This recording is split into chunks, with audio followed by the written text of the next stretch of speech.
All right, to begin this formula, it's important to note to use some sort of a wide mouth container. I chose to use this glass measuring cup.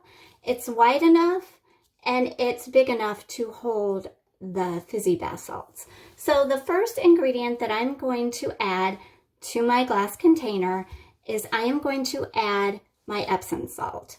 Now, what you want to do is you want to use a strainer. So I'm going to put it over my glass measuring cup and I'm going to slowly add my Epsom salt.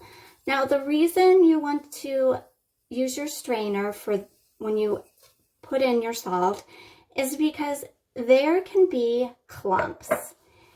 And you definitely do not want clumps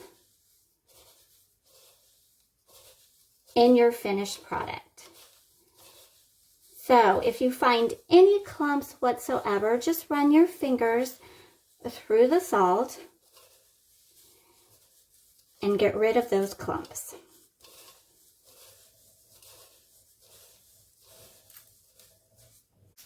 All right, next step is I'm going to add my cornstarch. Now, just like before with the salt, I am going to go ahead and strain the cornstarch. Again, I don't want any clumps in my finished product. And this looks like there's no clumps, which is wonderful. Okay.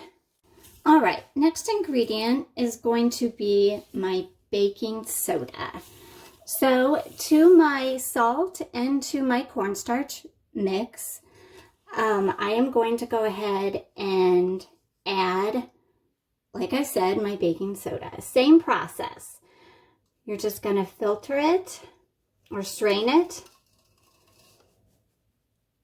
All right, I saw some pretty good clumps, so I'm just going to run my fingers through and break up those clumps until they are no more.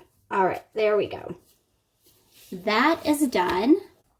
Just a quick note, as I was editing this video, the part of the formula where you're to add the citric acid was left out. It was not recorded for whatever reason.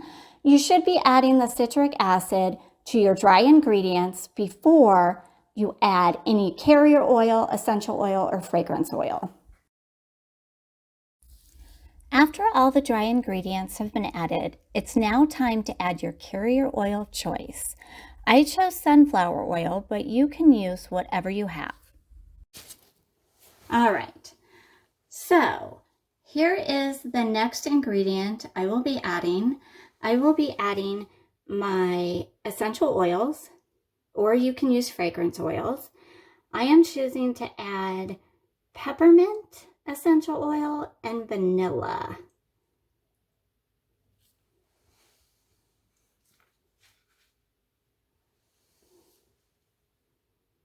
I just love the way they smell together and also their healing properties.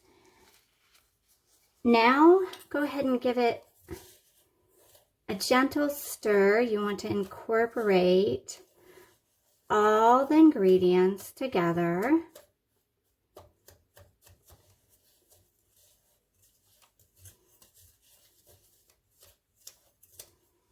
And if you have any clumps forming, not to fear, just run your fingers through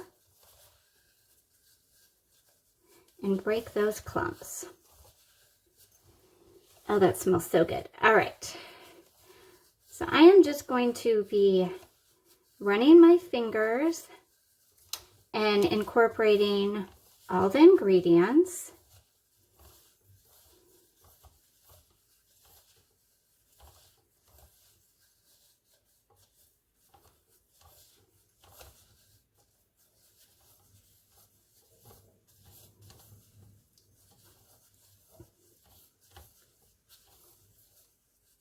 This next step is completely optional. You can either add color or not add color. I am choosing to add some color to my Fizzy bath salts. So I am going to go ahead and just put a little in a separate container just so I can, you know, do different colors. Now it's important to note that you want to use just a little bit of colorant, not too much, because it can interact with the other ingredients and you don't want that. Okay, so I'm just going to add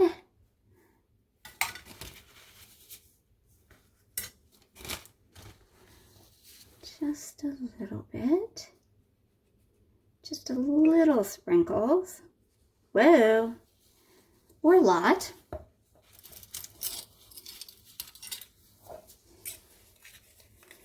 And I am just going to,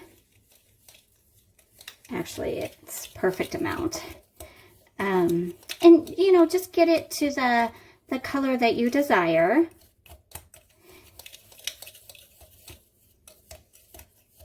And again, once you add the color, if you still find that you're having clumps, go ahead and again, run your fingers through it, or you can use your strainer.